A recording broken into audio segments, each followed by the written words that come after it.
Some stories don't scare you right away. They trigger something deeper. A nervous synapse firing before you understand why. Welcome to Nervous Synapses. Let's get started. Do you believe that some poor, unfortunate souls linger in the spaces where they lost their lives? Often they continue to haunt places where they died, and in turn they try to pull people into their miserable plight. In the Philippines, there are many stories told about the White Lady, a ghostly figure of a woman dressed in a white gown with long black hair. She's not a singular person, although there is one very well-known one in a particular haunted road.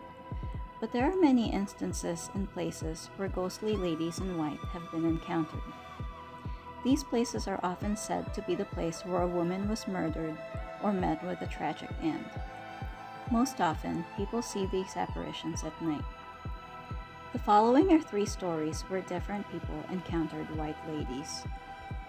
One summer break, the De Leon family decided to go to a beach resort in one of the provinces for a much-needed vacation. They decided to drive there as it was not far from the city, just a little over an hour away. As they left the city proper, the roads became more rural. Soon they were driving through a narrow road flanked on one side by rice fields and the other by forest.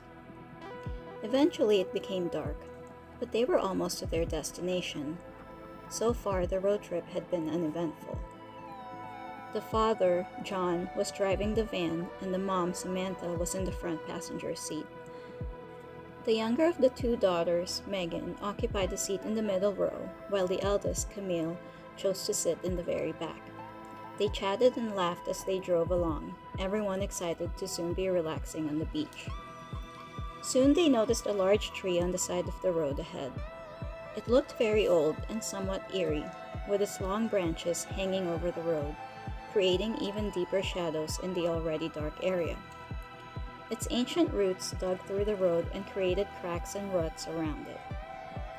Then, out of nowhere, they noticed a lady in white standing at the side of the road across from the tree, close to the edge of the rice paddy. She had not been there a second ago.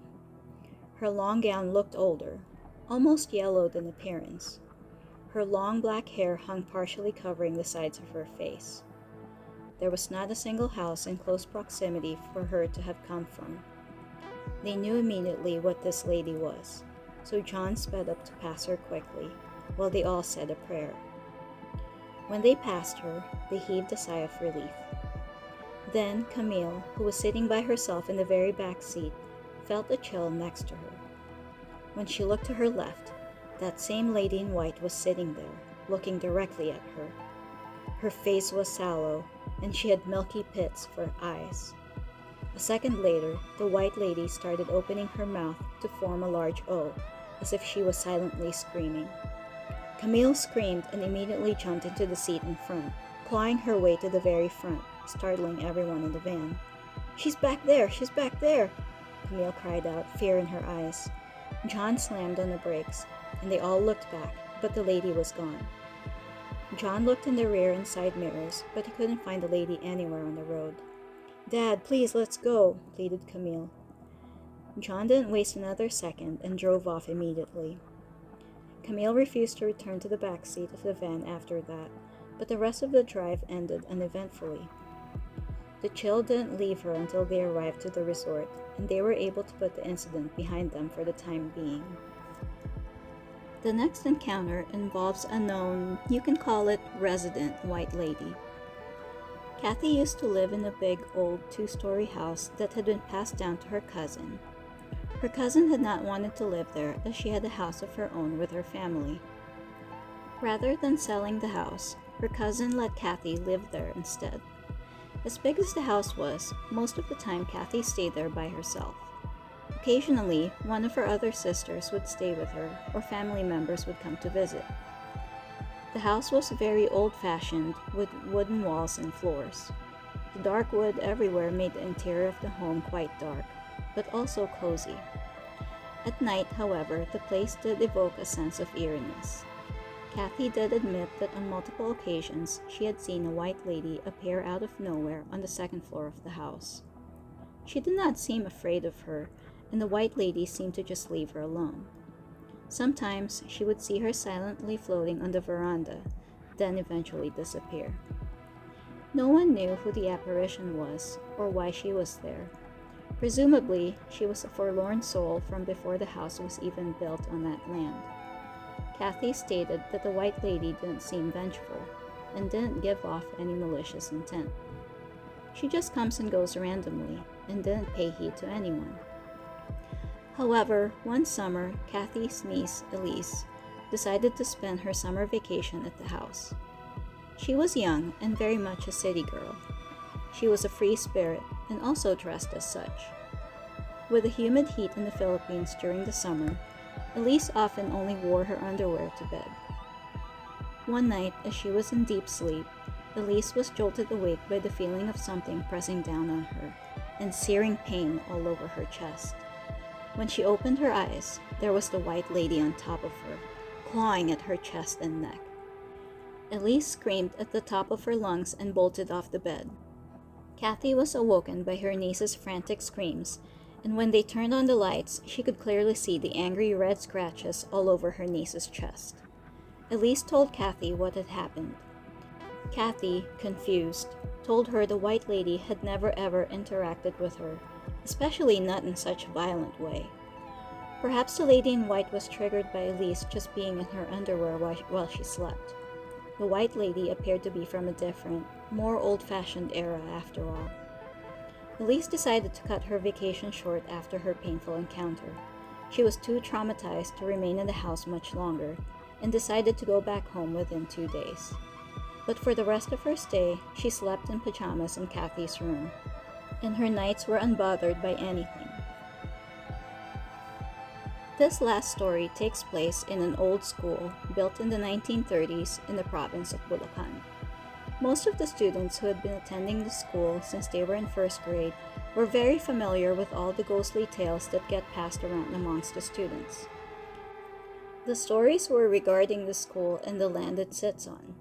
Supposedly, they came from the personal experiences of custodians or school employees who happened to stay after hours. The school's dark background, though denied by the group of nuns that founded it, was that the grounds that the school was built on was originally a cemetery. Bulacan, after all, had been one of the oldest provinces established by Spain in the 1500s. Centuries later, when the area suffered during the war, hospitals were needed but land was lacking. The town had no choice but to excavate the cemetery and build a hospital onto that land. Many of their remains were never returned to their families because they were so old, their families had moved on to other places, or they just didn't know who they were since some of the graves were unmarked. No one knows what the city did with those remains. David had been a night custodian at the school for 15 years.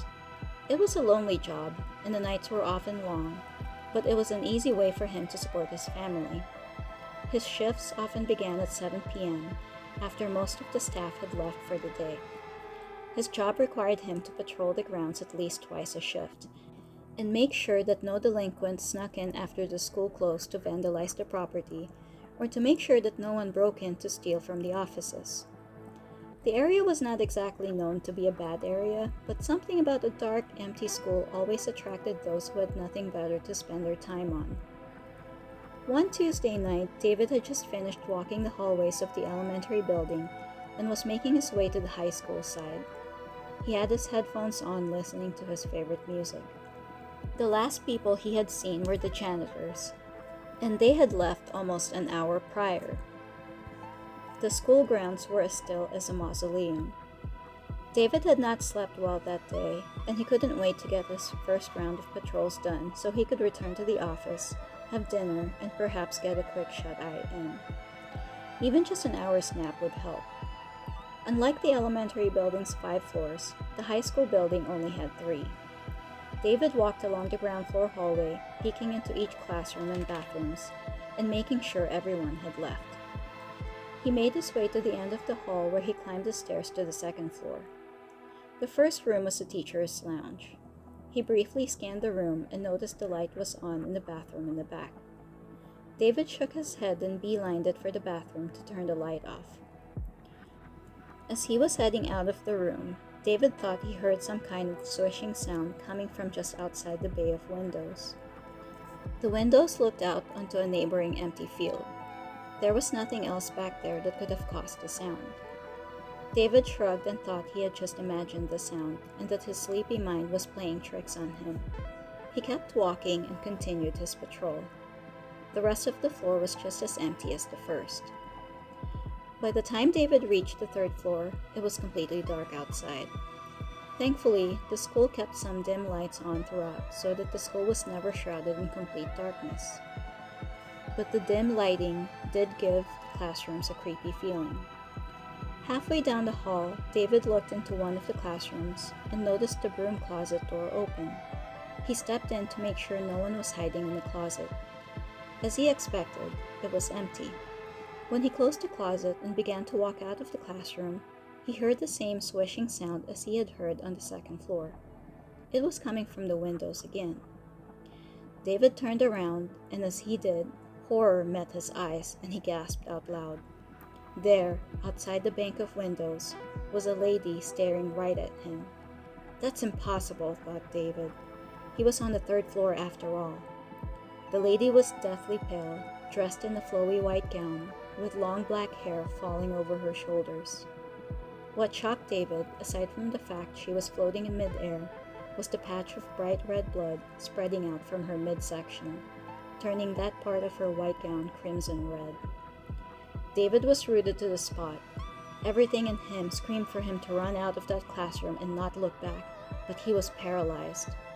He felt as if the lady was drawing him closer to her, and he had no control over his legs.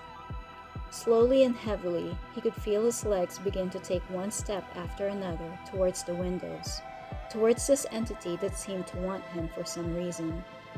He watched as she raised her arms, reaching out to him. Then her mouth opened, and the white lady let out a high-pitched scream that reverberated in David's chest. It was the last thing he heard before blackness came over him. David woke up the next morning in a hospital bed. A couple of nuns had found him unconscious on the floor of the classroom the following morning and had called an ambulance. Everything then came flooding back to him, and goosebumps covered his entire body. When David was discharged later on that afternoon, after a slew of tests couldn't find anything wrong with him, he went straight to the school and turned in his resignation letter. He couldn't spend another night patrolling those hallways. Until now, he can still hear the white lady scream. Every time he hears it, he gets an unrelenting urge to go to the school to look for her, not in the classrooms, but in the empty fields behind the school. He keeps fighting that urge, but he doesn't know how much longer he can keep up with it. He doesn't know why she's calling out to him, but all he knows is that he doesn't ever want to find out. Have you ever seen or heard of such stories of souls lingering in different places? Let me know in the comments if you believe that white ladies exist. If you enjoyed listening to these stories, go ahead and hit the like button. And don't forget to subscribe so you can join me for more stories next time. Thanks for listening.